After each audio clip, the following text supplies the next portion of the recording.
Saat Lebaran aku mudik ke Jawa, saat Hari Raya aku pulang ke Malaysia. Semua terasa alami. Di luar jendela, pemandangan Jakarta terasa damai.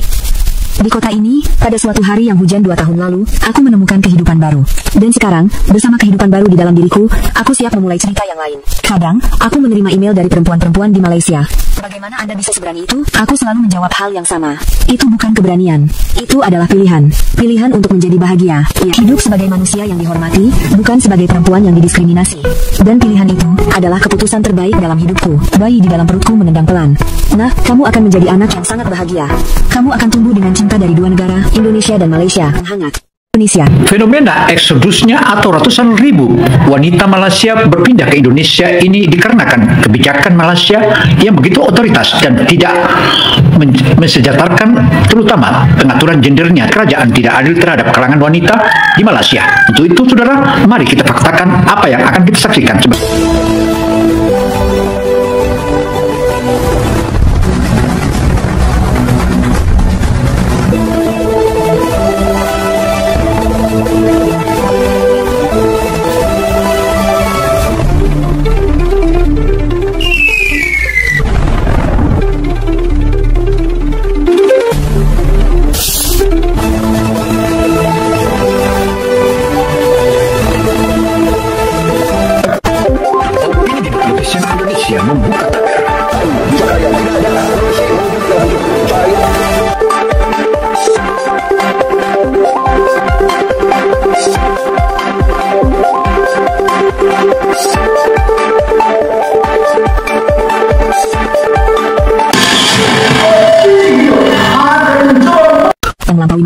Jumpa lagi dengan Opini Gino Television Indonesia. Kali ini Opini Gino mengabarkan tentang ratusan ribu penduduk Malaysia, khususnya wanita profesional yang pindah ke Indonesia. Kenapa mereka pindah dan bagaimana mereka pindah? Dan kata mereka adalah Indonesia adalah pilihan. Bagaimana kisahnya hingga penduduk profesional Malaysia, khususnya wanita, pindah ke Indonesia? Mari kita kisahkan. Malaysia, sebanyak 38.000 perempuan Malaysia melakukan eksodus besar-besaran ke Indonesia. Para ahli menyebutnya krisis ganda, kehilangan talenta dan jatuhnya harga diri bangsa. Apa sebenarnya yang ditawarkan Indonesia kepada para perempuan ini? Seorang produser dokumenter berangkat ke Indonesia untuk mengamati langsung fenomena mengejutkan ini. Dan pada hari pertamanya di Jakarta, ia menyaksikan sendiri alasannya. Hari itu saya sadar, katanya, alasan sesungguhnya mengapa para perempuan Malaysia memilih Indonesia. Berikut adalah catatan perjalanannya selama 7 hari yang akan mengubah segalanya. Saudara, fenomena perpindahan wanita profesional asal Malaysia ini ke Indonesia sangat-sangat jelas. Pertama, karena adanya kawin mawin. Dan kedua adalah karena di Malaysia tampaknya oleh kerajaannya melecehkannya. Bagaimana kisahnya? Mari kita ikuti terus hingga tuntas. Aisyah, saya mau kamu yang meliput fenomena ini. Cari tahu kenapa perempuan-perempuan kita lebih memilih Indonesia. Dalam hati aku tertawa sinis. Jelas sekali, kan? Mereka lari dari kenyataan masyarakat kita yang super kompetitif. Para perempuan naif yang termakan mimpi untuk menikah dengan pria tampan dan ramah seperti di sinetron. Sore itu, sahabatku sejak kuliah, Fatimah, menelepon. Aisyah, aku akan menikah. Wah, selamat. Dengan siapa? Seorang profesor bedah saraf di Rumah Sakit Cipto Mangunkusumo, Jakarta. Ponselku nyaris jatuh. Fatimah adalah seorang jenius, lulusan terbaik dari Fakultas Kedokteran Universiti Malaya. Karirnya di rumah sakit terbaik di Kuala Lumpur sudah terjamin. Kamu sudah gila? Pria Indonesia, kenapa seorang elit sepertimu? Jawaban Fatimah di luar dugaan. Aisyah, di Indonesia berbeda. Di sini, aku bukan dokter perempuan, tapi hanya seorang dokter. Aku untuk pertama kalinya merasa kemampuanku diakui secara murni. Kamu tahu rasanya? Apa maksudmu? Di Malaysia kamu juga diakui. Tidak. Di Malaysia, aku selalu dianggap hebat untuk ukuran seorang perempuan. Indonesia, aku menyusun proposal dokumenter. Judulnya, Pengantin Garuda, Hidup dalam Ilusi yang Hilang. Rencanaku adalah menyoroti kisah-kisah kegagalan perempuan Malaysia di Indonesia sebagai pesan peringatan. Baik, Aisyah, lanjutkan proposal ini. Tapi ingat, harus objektif. Namun, kata objektif itu terasa mengganjal. Aku menghubungi Fatimah lagi. Aku akan ke Jakarta untuk membuat film dokumenter. Boleh aku meliput pernikahanmu? Tentu saja. Tapi Aisyah, tolong tinggalkan semua prasangkamu. Ya, Indonesia yang ada di pikiranmu dan Indonesia yang sebenarnya sangat berbeda. Apa maksudmu? Aku ini PD profesional. Aku percaya diri bisa melihat segalanya secara objektif. Fatimah tertawa. Iya, datang dan lihatlah dengan mata kepalamu sendiri. Sejak tiba di Bandara Soekarno-Hatta, ada sesuatu yang aneh. Saat aku kesulitan melewati bea cukai dengan peralatan syuting yang berat, seorang petugas mendekat dengan tenang. Sepertinya kerepotan ya, Mbak. Ada yang bisa saya bantu? Aku secara refleks menolak dengan sopan ala Malaysia. Tak apa, peralatan siaran pasti berat. Saya ambilkan troli. Ya, tanpa menunggu jawabanku, dia sudah bergegas mengambil troli. Ini adalah hal yang tak terbayangkan di Bandara Kuala Lumpur, di mana semua serba cepat dan efisien, tapi jarang ada perhatian personal yang tenang seperti. Oh, begitu. Mau syuting? Ya, petugas bea cukai itu tersenyum ramah, dan pemeriksaan barang pun berjalan dengan sangat sopan. Saat menuju kereta bandara, satu kejadian membingungkan lagi terjadi. Koper tripodku yang berat tersangkut di tangga, dan saat aku bersusah payah, dua pria muda berusia 20-an mendekat. Kami bantu, Mbak. Oh, tidak usah, terima kasih. Namun, mereka sudah mengangkat peralatanku dari kedua sisi. Mbak mau kemana? Stasiun Sudirman. Oh, kalau begitu naik kereta ini langsung sampai. Lift ada di sebelah sana. Dengan bahasa yang sangat sopan, mereka menunjukkan arah, membungkukkan badan sedikit, lalu pergi. Tanpa mengharapkan imbalan, hanya bantuan tulus. Di dalam kereta, keajaiban berlanjut. Melihatku kesulitan duduk karena peralatan, seorang pria berusia 30-an berdiri. Silakan, Mbak. Tidak usah, Mas. Terima kasih. Bawaan Mbak banyak, silakan jangan sungkan. Akhirnya aku menerima kebaikannya. Di Malaysia, semua orang akan sibuk dengan ponsel mereka, jarang ada yang menawarkan kursi seperti ini. Kejutan terus berlanjut setibanya di hotel. Saat check-in, resepsionis bertanya, "Ini pertama kalinya menginap di sini, Bu?" "Iya, saya kesini untuk liputan." "Oh, begitu. Kalau begitu, ini untuk Ibu." Dia memberikan sebuah kartu bersama peta Jakarta. Di kartu itu, tertulis dengan tulisan tangan yang indah beberapa rekomendasi tempat makan di dekat hotel. Warung soto ini terkenal di kalangan warga lokal. Dan kedai kopi ini tenang, cocok untuk bekerja. Kenapa Anda baik sekali? Resepsionis itu tersenyum seolah itu hal yang wajar. Membuat tamu nyaman adalah tugas kami. Jika ada apa-apa, jangan ragu untuk memberitahu kami. Di kamar, sambil membongkar barang, aku bingung. Apakah ini benar orang Indonesia yang katanya kasar dan tidak teratur? Apa mungkin aku diperlakukan khusus karena aku orang asing? Aku keluar untuk makan malam. Saat hendak membeli nasi bungkus di sebuah warung, pelayan mudanya menyapaku dengan bahasa Melayu yang terbata-bata. "Orang Malaysia, ya kah?" "Iya." "Kok tahu?" Tadi kakak bergumam pakai bahasa Melayu. "Saya juga sedang belajar bahasa Melayu." Dia menjelaskan isi lauk pauk dengan bahasa Melayu campur aduk. Apa yang harus kukatakan? Apakah aku masih bisa mengkritik Indonesia? Aku tidak bisa tidur. Kebaikan yang tenang dan hangat dari orang-orang yang kutemui hari ini terus berputar di kepalaku. Dan anehnya, kebaikan itu terasa begitu tulus. Hari kedua, ketiga, cinta, respek, dan realita baru. Keesokan siangnya, aku bertemu Fatimah di sebuah kafe di kawasan SCBD. Sudah setahun kami tidak bertemu, dan aku benar-benar terkejut. Dia tampak seperti orang yang sama sekali berbeda. Fatimah yang kukenal di Malaysia selalu terlihat tegang. Bahunya kaku, dan dia selalu berhati-hati saat berbicara. Tapi sekarang, wajahnya berseri-seri dan penuh percaya diri. "Aisyah, akhirnya kamu datang." Fatimah berdiri dan memelukku erat. Sebuah gestur yang jarang sekali dia lakukan di Malaysia. "Fatimah, kamu kelihatannya bahagia sekali." "Iya, aku bahkan tidak tahu aku bisa sebahagia ini." Tak lama kemudian, tunangannya tiba. Budi Santoso, seorang profesor bedah saraf berusia 36 tahun. "Halo, Mbak Aisyah. Fatimah sering sekali cerita tentang Anda." Yang mengejutkan, dia berbicara bahasa Melayu dengan cukup lancar. "Bahasa Melayu Anda bagus sekali." Ini berkat Fatimah.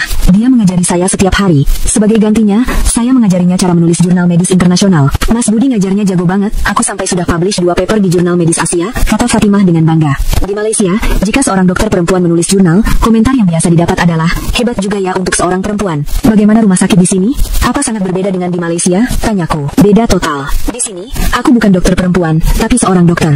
Di ruang operasi, semua dinilai murni dari kemampuan." Mas Budi menambahkan, "Fatimah itu dokter yang luar biasa. Operasi yang dia pimpin minggu lalu benar-benar hebat." Kamu lebih hebat di operasi itu," sahut Fatimah. "Tidak, teknikmu yang terbaik." Melihat mereka saling mengakui dan menghormati kemampuan satu sama lain sangat mengesankan. Di Malaysia, jarang sekali dokter pria mau mengakui kehebatan dokter perempuan secara terbuka seperti ini. Bagaimana kehidupan di rumah sakit? Kepala departemenku perempuan. Dan 40% dokter di departemen kami juga perempuan. Saat rapat, semua orang bebas berpendapat. Fatimah menunjukkan foto di ponselnya. Foto di ruang operasi, para dokter pria dan wanita berdiri berdampingan tanpa sekat. Waktu itu ada operasi besar, dan aku yang ditunjuk jadi ketua tim. Hal yang tak terbayangkan di Malaysia. Sahan itu kan urusan berdua, jadi persiapannya juga harus berdua. "Pekerjaan rumah tangga juga akan dibagi?" tanyaku. Mas Budi menjawab seolah itu hal yang wajar. "Tentu saja, suami istri sama-sama bekerja. Tidak adil kalau hanya satu orang yang mengurus rumah. Saya suka masak, jadi bagian saya memasak. Fatimah bagian bersih-bersih." Pria-pria di Malaysia pasti kaget mendengar ini. Fatimah tertawa. "Iya, ayahku awalnya juga tidak mengerti. Tapi setelah Mas Budi memasak untuknya, beliau langsung setuju." Mas Budi melihat jam dan berdiri. "Maaf, saya harus kembali ke rumah sakit. Ada operasi darurat. Senang bertemu Anda, Mbak Aisyah." Sebelum pergi, dia mencium kening Fatimah dengan lembut. Orang-orang lain di kafe tampak biasa saja. Setelah Mas Budi pergi, aku dan Fatimah bicara lebih dalam. "Kamu berius, Aisyah. Kamu tahu sendiri kan betapa sesaknya hidup sebagai perempuan di Malaysia. Kita harus selalu menjaga sikap, menjaga perasaan orang, dan mengecilkan diri. Kamu akan menemukan hal-hal yang selama ini kamu lewatkan." Saat berpisah, kata-kata terakhir Fatimah terus terngiang. "Aisyah, kebahagiaan itu hanya untuk mereka yang berani." Saat menunggu Fatimah di lobi, aku menyaksikan pemandangan yang luar biasa. 3 atau 4 dokter perempuan berjalan dengan gagah. Dokter-dokter pria yang datang dari belakang secara alami memberi jalan. Aisyah, sini. Fatimah melambai. Dengan jas dokternya, ia terlihat sangat berwibawa. Ada rapat departemen, mau ikut? Aku sudah dapat izin dari kepala departemen. Di ruang rapat, aku kembali terkejut. Kepala departemennya adalah seorang wanita berusia 40-an, dan setengah dari peserta rapat adalah perempuan. Pasien yang akan kita diskusikan hari ini adalah pria 58 tahun dengan stenosis aorta. Ada yang punya pendapat awal? Seorang dokter perempuan muda mengangkat tangan. Saya mengusulkan bedah invasif minimal untuk mempercepat pemulihan pasien. Pendapat yang bagus. Ada yang lain? Seorang dokter pria melanjutkan, saya setuju. Tapi mengingat usia pasien, rapat berjalan dengan sangat dinamis. Pria dan wanita bertukar pendapat dengan bebas dan saling menghormati. Di rumah sakit Malaysia, dokter perempuan kebanyakan hanya diam mendengarkan. Di sini, sungguh berbeda. Saudara, jika kita melihat pengakuan dokter dari Malaysia ini, tentu saja akan kita membuat interpretasi yang negatif atau positif. Karena itu, saudara, ikuti terus dan ikuti terus. Kesadaran bahwa profesionalisme lebih penting dari gender sudah meluas, kata Fatimah. Sorenya, aku mengobservasi operasi. Kepala tim bedahnya adalah seorang dokter perempuan berusia awal 30-an, dan asistennya adalah seorang dokter pria senior berusia 40-an. Untuk operasi ini, pengalamanmu lebih banyak dariku. Demi pasien, lebih baik kamu yang memimpin. Sesuatu yang sulit dibayangkan di Malaysia. Ya, saya dengar Indonesia dulu juga begitu. Tapi sekarang sudah banyak berubah. Terutama di kalangan dokter muda, kemampuan lebih dihargai daripada gender. Setelah tur rumah sakit, kami mampir ke ruang kerja Fatimah. Aku terkejut melihat ruang kerja pribadi yang cukup luas. Untuk dokter tahun kedua, sudah dapat ruang pribadi, rumah sakit akan mendukung jika prestasimu bagus. Paperku dimuat di jurnal internasional, jadi aku dapat fasilitas ini. Dinding taksi, seorang pria mendekat. Permisi, apakah Anda dari Malaysia? Tadi saya lihat di rumah sakit. Setelah aku perkenalkan diri sebagai PD dari stasiun TV Malaysia, dia memperkenalkan dirinya sebagai Arya Wirawan. Saya juga sedang menyiapkan dokumenter medis. Saya ingin sekali mendengar tentang sistem kesehatan di Malaysia. Kami bertukar kartu nama. Tatapannya penuh keseriusan. Besok kalau ada waktu, bagaimana kalau kita minum teh sambil ngobrol? Saya juga bisa tunjukkan sistem penyiaran di sini. Entah kenapa, aku ingin menerima tawarannya. Mungkin karena senyumnya yang tulus. Hari keempat, kehangatan sebuah pasar. Pagi hari keempat, aku pergi ke pasar pagi Mangga 2, tempat yang direkomendasikan Arya. Untuk melihat Indonesia yang sesungguhnya, Anda harus pergi ke pasar tradisional, katanya. Begitu masuk membawa kamera, seorang ibu penjual ikan langsung menyapaku. Saudara, apa yang disaksikan oleh film dokumenter ataupun reporter dari asal Malaysia ini makin meyakinkan bahwa apa yang dikabarkan oleh pihak Malaysia atau kerajaan Malaysia selama ini ternyata berbalik. Dan saatnya Indonesia menunjukkan apa yang sebenarnya, bukan hanya kabar burung dan kabar miring di Malaysia. Neng dari Malaysia ya? Lagi syuting? Aku heran bagaimana dia tahu. Iya, Bu. Sedang buat dokumenter. Oh, sebentar ya. Ibu itu tiba-tiba mulai memanggang sepotong ikan tongkol. Sudah sarapan? Belum. Wah, perut kosong mana bisa kerja. Sini, makan dulu. Tanpa sempat menolak, ikan bakar sudah ada di hadapanku. Berapa harganya, Bu? Harga apa? Jauh-jauh datang dari Malaysia, masa sarapan saja harus bayar? Saat aku bingung, bapak penjual di sebelah tertawa. Makan saja, Neng. Di sini memang begitu. Sambil makan ikan, aku berjalan lebih dalam. Di depan penjual kue lapis, seorang nenek keluar saat aku sedang merekam. Neng, lagi rekam apa? Program yang memperkenalkan pasar Indonesia, Nek, dari stasiun TV Malaysia. Oh, Malaysia. Tanpa menunggu jawaban, nenek itu mulai memotong kue lapis dan meletakkannya di piring. Coba ini, enak loh, Nek, biar saya bayar. Ngomong apa kamu ini? Jauh-jauh datang masa tidak coba kue? Nanti nyesel ho. Ibu penjual asinan ikut bergabung. Asinan ibu juga coba, Neng. Ini ada teh juga. Saya kasih nasi uduk 1, ya. Dalam sekejap, di hadapanku sudah tersaji berbagai makanan pasar, seperti sebuah pesta. Bagaimana saya bisa makan semua ini? Pelampiti nenek-nenek yang melihat cucunya makan. Saat melewati toko bahan kering, pemiliknya berlari mendekat. Wah, syuting dari Malaysia ya? Iya, Pak. Tolong rekam toko saya juga ya. Setelah dengan antusias memperkenalkan produknya, dia tiba-tiba mulai memasukkan berbagai barang ke dalam kantong plastik. Ini bawa, Neng. Buat dimasak di hotel. Tidak usah, Pak. Sungguh. Apa yang tidak usah? Nanti di sana bingung mau makan apa. Ini kaldu jamur, ini terasi, ini ikan teri. Kantong itu semakin berat. Pak, berapa semua ini? Sudah.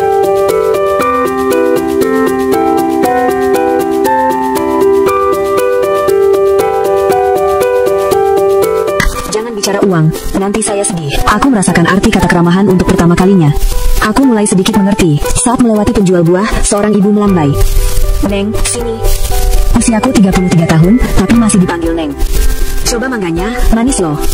Ibu itu mengupaskan mangga untukku. Katanya buah di Malaysia mahal. Ya, iya, Bu, mahal sekali. Kalau begitu ini bawah. Ibu itu mulai memasukkan mangga, salak, dan rambutan ke dalam kantong. Bu, ini kan untuk dijual. Jual sih jual. Masa kamu dari jauh tidak dikasih apa-apa? Kenapa ibu baik sekali pada saya? Kita baru pertama kali bertemu. Ibu itu memegang tanganku. Pertama kali bertemu itu namanya jodoh, Neng. Sudah sampai sini dan bertemu, itu namanya jodoh. Saat melewati warung sate, penjualnya melambai. Neng Malaysia, sini. Iya, Pak. Sudah pernah coba sate Taichan? Belum? Wah, yang ini beda. Segar dan pedasnya pas. Bapak itu meletakkan 2 tusuk sate di piring kecil. Ini sate kulit, spesial. Biasanya cuma untuk pelanggan tetap. Pelanggan di sebelahku berkata kaget, wah, Neng disayang bapaknya. Saudara, hari ke hari Aisyah berada di wilayah Indonesia Jakarta makin terasa bagaimana hidup di Indonesia, sebagaimana hidup di tengah-tengah keluarga yang damai. Dan itulah yang dirasakan oleh Aisyah asal Malaysia ini.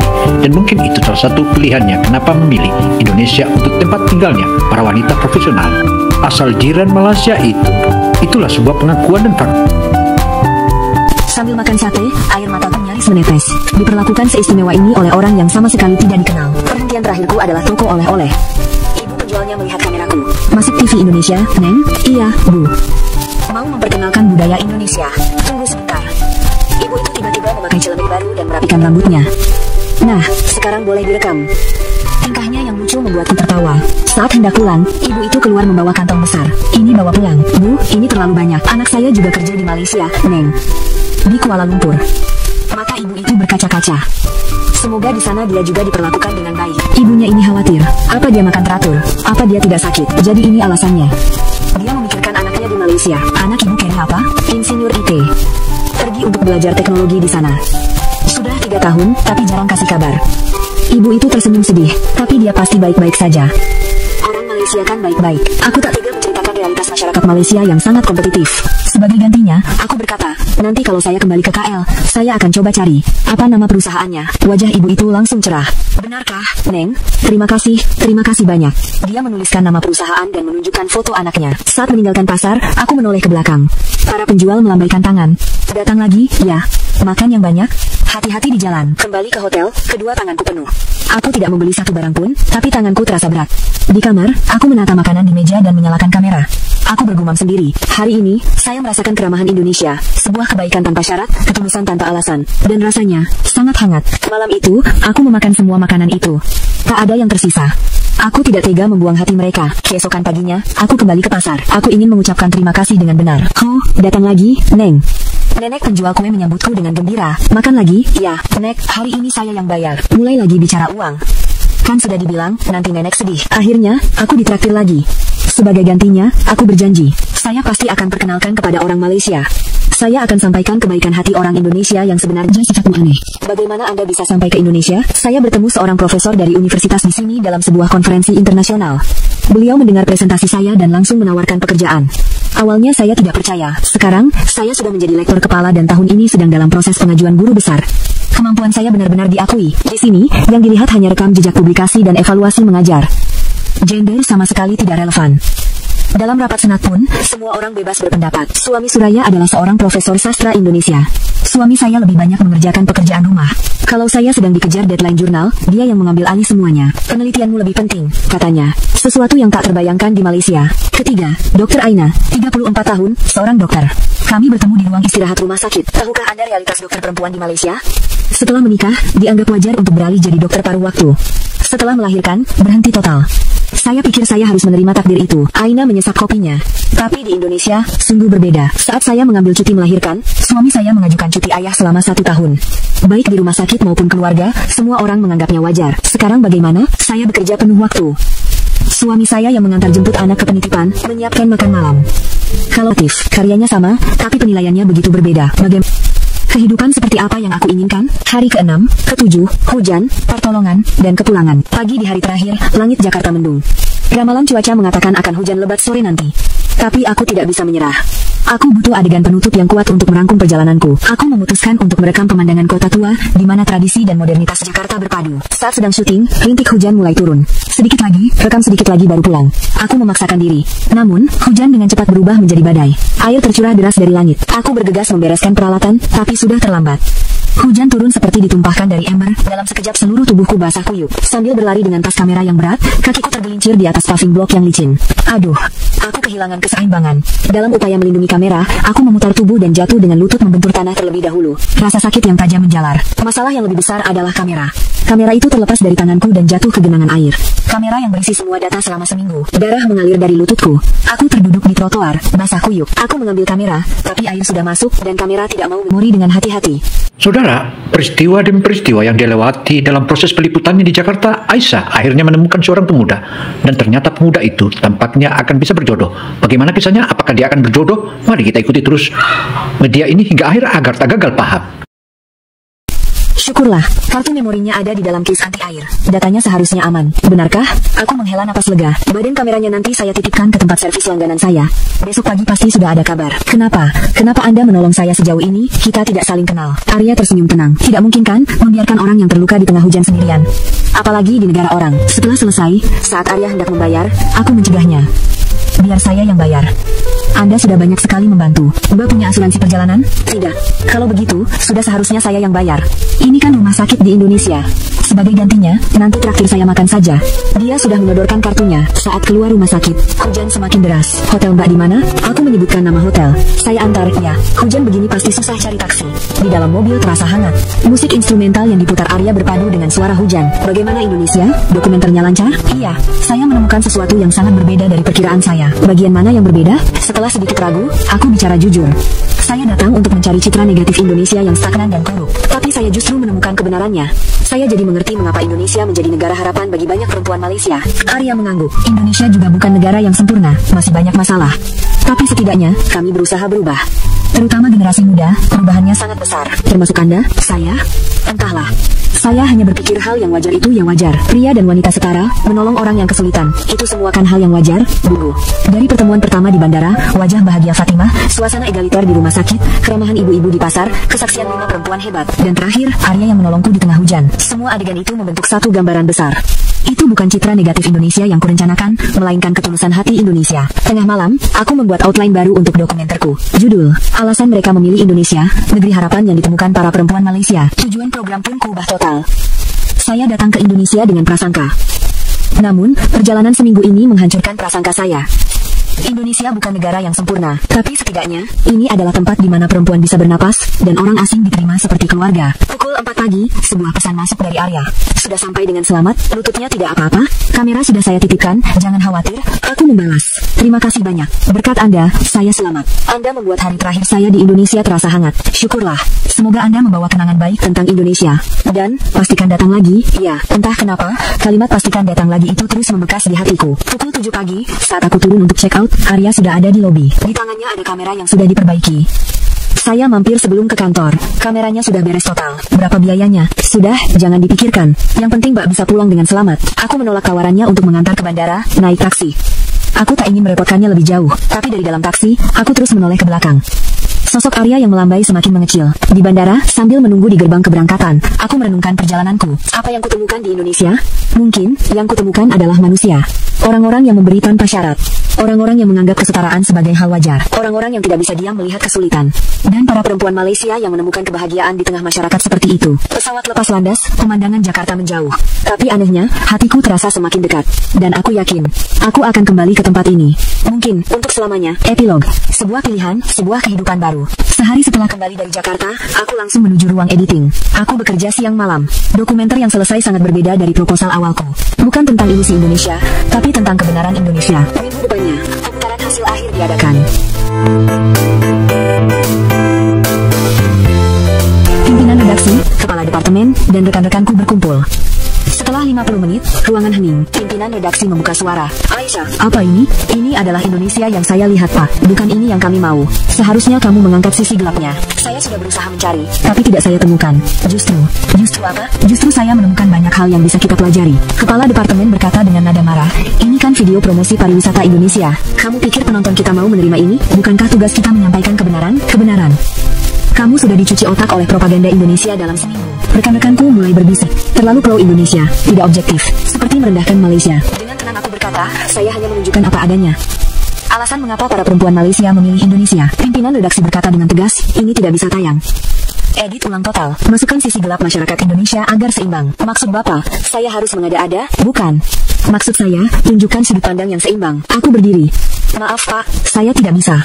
Saya tidak bisa membuat konten yang berbeda dari apa yang saya lihat dan alami. Aisyah, sadar dengan apa yang kamu katakan? Saya seorang produser dokumenter. Saya tidak bisa memutarbalikkan fakta. Wajah pimpinan redaksi memerah. Baik, kalau begitu kamu keluar dari proyek ini. Biar orang lain yang selesaikan.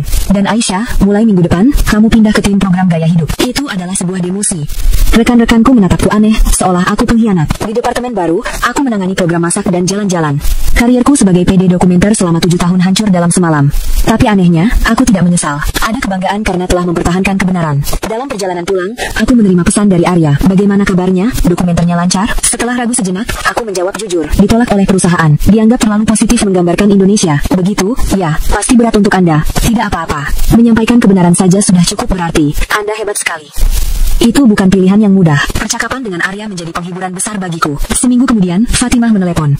Aisyah, aku dengar ada masalah. Kamu didemosi? Kabar itu cepat sekali menyebar. Iya. Katanya aku terlalu memuji Indonesia. Dasar bodoh. Mereka tidak tahu betapa jujurnya kamu sebagai PD. Tidak apa-apa, Fatimah. Lagi pula aku sudah tidak mau lagi bekerja di tempat seperti itu. Tiba-tiba Fatimah berkata dengan serius, Aisyah, datanglah ke Indonesia. Mulai hidup baru di sini. Sebuah stasiun TV di sini sedang mencari PD khusus konten Malaysia. Latar belakangmu lebih dari cukup. Aku bingung dengan tawaran mendadak itu. Secepat itu? Tidak cepat. Kamu sendiri sudah merasakannya, kan? Di Malaysia, kamu tidak akan bisa membuat dokumenter yang kamu inginkan. Ucapan Fatimah benar. Aku sudah tahu. Di sistem penyiaran Malaysia, aku tidak akan bisa membuat dokumenter yang jujur seperti yang kuinginkan. Beri aku waktu untuk berpikir. Setelah menutup telepon, aku menatap keluar jendela. Gemerlap lampu Kuala Lumpur tampak indah, tapi entah kenapa terasa dingin. Malam itu, aku menonton lagi rekaman dari Indonesia. Senyum hangat ibu-ibu di pasar. Pasangan suami istri yang bekerja setara. Para perempuan Malaysia yang meraih mimpi. Dan Arya yang menolongku di tengah hujan. Hatiku menghangat. Dalam seminggu, hidupku berubah total. Tepatnya, mataku telah terbuka. Pukul 3 pagi. Aku membuat keputusan. Aku akan pergi ke Indonesia. Aku tidak mau lagi hidup dalam kebohongan. Aku ingin membuat cerita yang jujur. Dan sejujurnya, aku ingin merasakan kehangatan itu lagi. Keesokan harinya, aku menyerahkan surat pengunduran diri. Aisyah, kamu serius mau berhenti? Tanya kepala departemen dengan kaget. Iya Pak, saya ingin mencoba tantangan baru. Jangan-jangan kamu mau ke Indonesia? Aku hanya tersenyum. Gila. Membuang karier 7 tahun. Saya tidak membuangnya, Pak. Saya memilihnya untuk mimpi yang lebih besar. Kepala departemen menghela napas. Kamu akan menyesal. Kalaupun menyesal, itu lebih baik daripada tidak mencoba sama sekali. Saat berita pengunduran diriku menyebar, reaksi rekan-rekanku terbelah. Berani, nekat, aku iri. Sudah gila. Tapi aku yakin, ini akan menjadi pilihan terpenting dalam hidupku. Di hari kerja terakhir, aku mengirim pesan kepada Arya. Saya memutuskan akan pindah ke Indonesia. Balasan datang hampir seketika. Benarkah? Anda serius akan datang? Iya. Saya akan memulai lagi sebagai PD lepas. Wow. Keputusan yang luar biasa. Kapan Anda datang? Abang bilang betul. Saya akan jemput di bandara. Dan saya sangat senang. Kalimat saya sangat senang itu membuat hatiku hangat. Sekarang aku mengerti. Alasan sesungguhnya aku pergi ke Indonesia. Bukan hanya karena pekerjaan. Di sana, ada kehidupan yang kuimpikan. Ada orang-orang yang menerimaku apa adanya. Dan mungkin ada seseorang yang istimewa.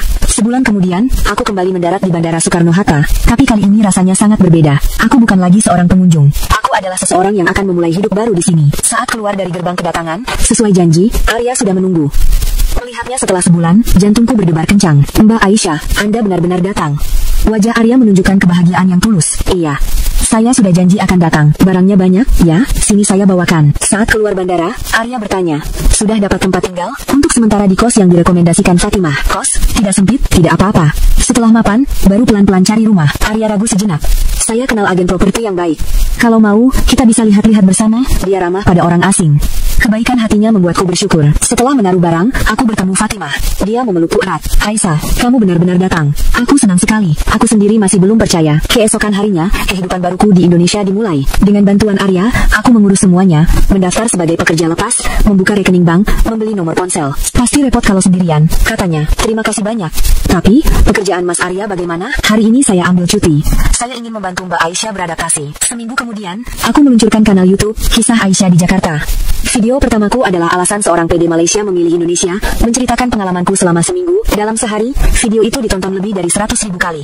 Ratusan komentar masuk. Pilihan yang berani, kami mendukungmu. Saya juga sedang mempertimbangkan pindah ke Indonesia. Ini sangat membantu. Sudut pandang orang Malaysia tentang Indonesia, segar sekali. Tentu ada juga komentar negatif. Pengkhianat, perempuan yang termakan ilusi. Tapi aku tidak goyah. Aku yakin dengan pilihanku. Sebulan kemudian, kemudian, sebuah stasiun TV nasional Indonesia menghubungiku.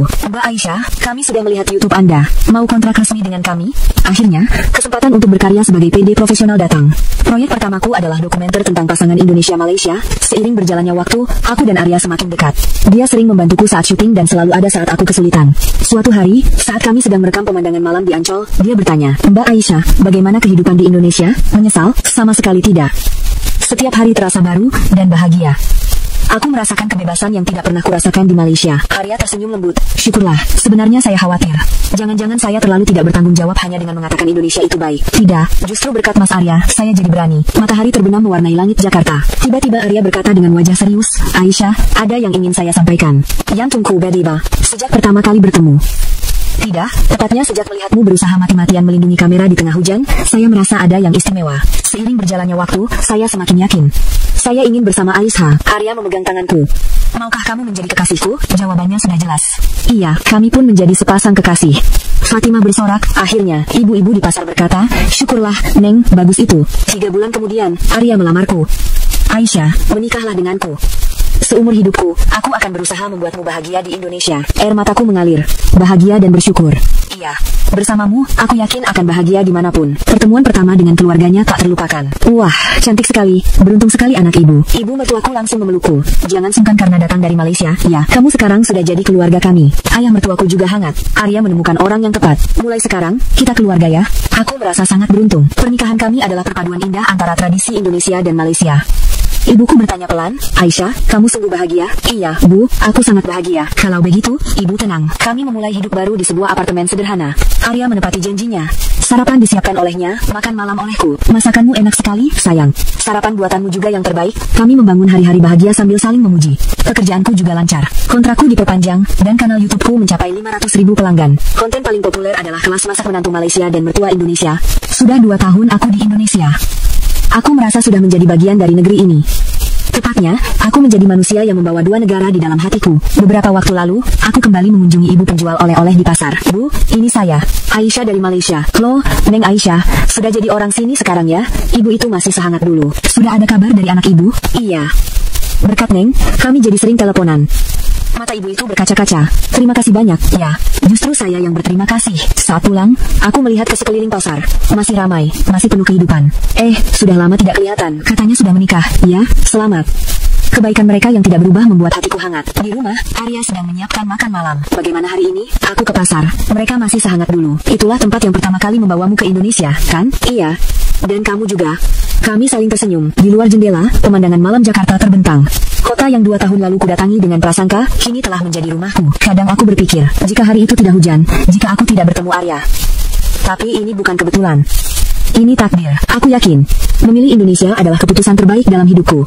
Di sini, aku tidak perlu merasa bersalah karena aku perempuan. Di sini, aku tidak perlu merasa terasing karena aku orang asing. Di sini, aku bisa menjadi diriku sendiri. Dan yang terpenting, aku bisa menjalani hidup bahagia bersama orang yang kucintai, keluarga yang sesungguhnya, dan orang-orang yang hangat. Inilah alasanku memilih Indonesia. Kak Aisyah, perutnya sudah besar, ya? Cucu nenek penjual kue di pasar menunjuk perutku. Iya, sudah 7 bulan. Aku sedang mengandung. Sebuah kehidupan baru di Indonesia. Anaknya laki-laki atau perempuan? Tanya si nenek. Belum tahu, Nek. Yang penting sehat. Betul, itu yang paling penting. Dalam 2 tahun, aku sudah sepenuhnya menjadi bagian dari tempat ini. Di rumah, Arya sedang menyiapkan musik klasik. Hari ini Mozart. Bagaimana? Boleh. Sepertinya bayinya suka. Arya meletakkan tangannya di perutku. Halo, Nak, ini Ayah. Hari ini jangan merepotkan ibu. Ya, kebahagiaan sederhana seperti ini sungguh tak ternilai. Ibu mertuaku menelepon setiap hari. Aisyah, mualnya sudah berkurang? Besok ibu bawakan sayur bening, ya. Bagus untuk ibu hamil. Kanal YouTubeku sekarang memiliki lebih dari 1 juta pelanggan. Serial melahirkan di Indonesia menjadi sangat populer. Banyak yang berkomentar, budaya perawatan ibu hamil di Indonesia bikin iri. Mertuanya baik sekali, terharu. Stasiun TV menawariku posisi karyawan tetap. Aku bukan lagi pekerja lepas. Bu Aisyah, cuti melahirkannya mau ambil berapa lama? Saya berpikir sekitar 3 bulan. Bisa ambil cuti panjang juga, no? Sampai 1 tahun. Aku terkejut dengan kebijakan dukungan persalinan di Indonesia. Jauh lebih sistematis daripada di Malaysia. Arya juga berencana mengambil cuti ayah, minimal 3 bulan. Mana tega membiarkanmu repot sendirian. Baru-baru ini, aku memulai proyek baru, Jembatan Nusantara. Sebuah program yang memperkenalkan budaya kedua negara. Hal baik dari Indonesia ke Malaysia, dan sebaliknya. Ini keyakinanku. Jika kedua negara saling memahami, kita akan semakin dekat. Suatu hari, ada kabar mengejutkan. Stasiun TV tempatku dulu bekerja di Malaysia menghubungiku. Tuan Aisyah, kami ingin menawarkan posisi koresponden di Jakarta. Mereka yang 2 tahun lalu menyingkirkanku, sekarang membutuhkanku. Terima kasih atas tawarannya, tapi saya tolak. Saya sudah berakar di Indonesia, tidak ada penyesalan. Aku sudah menemukan tempatku. Aku sekarang adalah orang Malaysia seutuhnya, sekaligus orang Indonesia. 2 identitas yang hidup berdampingan secara harmonis. Pagi aku memasak sayur lodeh, malam aku memasak kari ayam. Saat lebaran aku mudik ke Jawa, saat hari raya aku pulang ke Malaysia. Semua terasa alami. Di luar jendela, pemandangan Jakarta terasa damai. Di kota ini, pada suatu hari yang hujan 2 tahun lalu, aku menemukan kehidupan baru. Dan sekarang, bersama kehidupan baru di dalam diriku, aku siap memulai cerita yang lain. Kadang, aku menerima email dari perempuan-perempuan di Malaysia. Bagaimana Anda bisa seberani itu? Aku selalu menjawab hal yang sama. Itu bukan keberanian. Itu adalah pilihan. Pilihan untuk menjadi bahagia. Ya, aku telah memilih. Menggantikan kehidupan yang stabil tapi sesak, dengan kehidupan yang penuh tantangan tapi bebas. Hidup sebagai manusia yang dihormati, bukan sebagai perempuan yang didiskriminasi.